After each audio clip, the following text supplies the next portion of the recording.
تو جیسے عبادت میں اللہ تعالیٰ کو توحید پسند ہے، ایسے ہی محبت میں بھی اللہ کو توحید پسند ہے۔ ہم محبت میں بھی توحید کے قائل ہیں فراز، ایک ہی شخص کو محبوب بنا رکھا ہے۔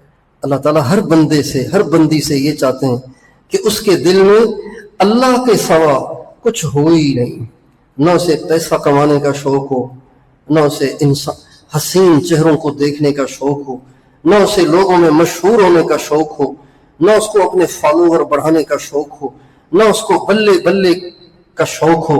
اسے شوق ہو تو اس بات کا ہو کہ میرا رب مجھ سے راضی ہو جائے، اللہ مجھ سے خوش ہو جائے۔ آج کم قسمتی سے پتہ نہیں کن کن چیزوں کو ہم نے منزل بنا لیا ہے، اپنا مطلوب بنا لیا ہے۔